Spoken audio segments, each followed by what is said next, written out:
Welcome back, fellow gamers. So today I want to talk to you about Conspiracy 2. As you may know, we've started spoiler week for the newest set, which is obviously a sequel to the first Conspiracy. And I wanted to highlight the actual mechanics, or not the mechanics, the abilities that are going to be in this that are appearing for the first time, and see how they fit into, for me at least, Commander appeal. But first, before I get into that, I want to thank you for subscribing. We just passed 100 subscribers. Just when I look now, we're at 101, and I am thrilled by that. I am so happy.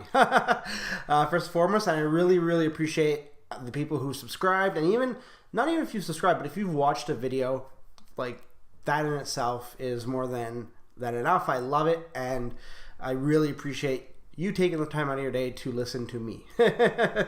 So let's jump right into the mechanics of Conspiracy 2. So first off, we have the Monarch.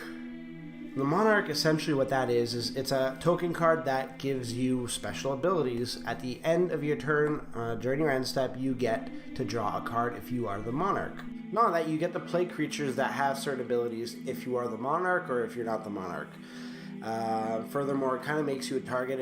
It makes it so that people want to attack you to get the Monarch card, because who doesn't want to be queen? One thing that you'll notice from the Monarch cards, if you take a really close look, is that under its current wording, and this is how it will appear on the token when you first get one, or I'm thinking permanently because it's too late to change.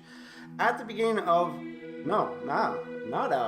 at the beginning your end step, draw a card. So clearly they left off an of, which is pretty rare. Their quality control for misprints has gotten a lot better. Now, quality control for a lot of other things has slipped, and I think this is finally, hopefully maybe the straw that breaks the camel's back. Not the camel that breaks the straw back, because that doesn't happen. But hopefully that this is a sign that, the quality control or whoever is going through everything, I don't know if it's all one department, but people need to keep their eyes on what's happening. From crazy miscuts to the Zendikar expedition errors where everything was frayed.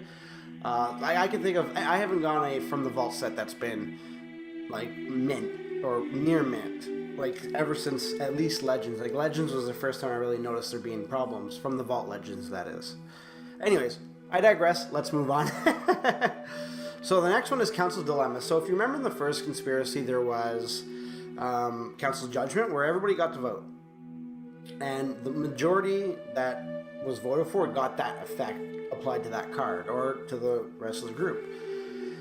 This time around, every vote counts for something, which I think is great. It makes it so you're not voting pointlessly. When it gets to the end of your vote, if you're playing on a 4-player game and 3 people have already voted one way, your vote kind of didn't count. So now, the way it works is that if X effect happens and Y effect was voted for as well, now you get X and Y applied to the board state, which is awesome, or board state, or whatever state. But one of the cards that really excites me so far from Conspiracy is Illusionist. Is it Illusion? It's Illusion's Choice. That's what it is.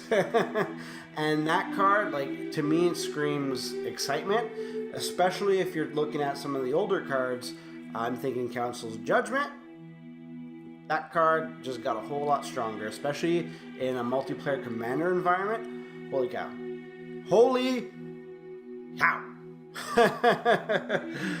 I can't wait to goat that. I can't wait to cast that. But the next ability is Goad. And the way Goad works is that you apply it to a creature. That creature must attack if able until your next turn, and it must attack, or if it can attack a player other than you, it must do so.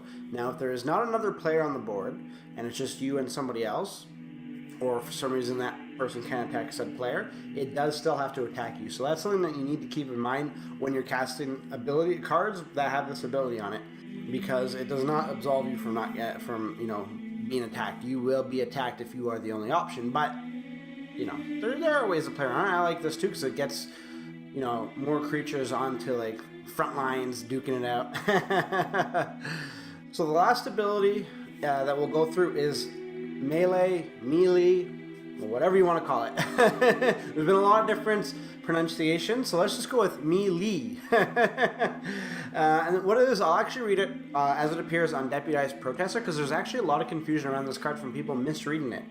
So the flavor, not the flavor text, the reminder text says, whenever this creature attacks, it gets +1/+1 until the end of turn for each opponent you attacked with a creature this combat.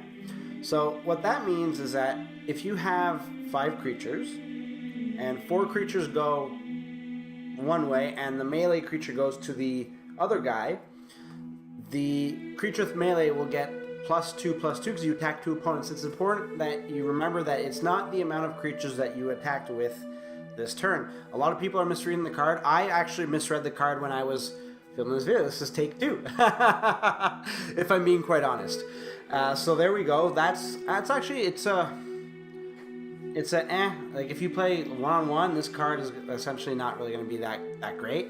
You get a +1/+1 when you attack, but it gets better with the more people that are in the game, and it gets more better with how aggressive your deck is. If you are still playing a 5-player game of Commander and you don't attack, well, it's kind of a useless ability, right? And those are the major, I guess, abilities that are coming out this round. I'm really excited for the potential of the Monarch ability. I think that there could be a lot of cool ways. I like the new Marchesa. She's not as powerful, I find, as her card from the first Conspiracy, but that's, neither here nor there. I was actually looking at building a Mardu deck that wasn't Zurgo or Kyriel. So from there, it's, this is that nice new avenue that you can get. So we'll see what happens. I'm really excited for the rest of the set. I'm hoping that we get some really cool treats and maybe some flavorful reprints. I did see that we did get the Inquisition of Kozalik for the next Conspiracy set, so that's interesting. It is a rare, so it being shifted to rare is kind of like, but, I guess because it's draft and they don't want too many Inquisitions of Kozalik floating around, or Kozalik, no matter how you pronounce it, floating around the draft environment, they kind of want to limit the amount. That's probably why they did it, but still, we'll see. We'll see what else the set has in store. I would love to know how you feel about the actual new additions to the, the abilities and mechanics that are going to be appearing in this block, or this. No, it's not a block. It's just a set. So let me know in the comments below. Really appreciate you checking out this video today. Thanks for watching. And don't forget to like and subscribe. It really helps the channel out. If you'd like to see more, click on one of the 2 videos that are there, or click on show more in the description below to see when and what we upload, as well as when we stream. And if you need an update on what exactly we're going to be streaming that week, don't be shy to hit us up in the comments or reach out to us on Twitter. We'll be more than happy to chat. Until next time, good gaming.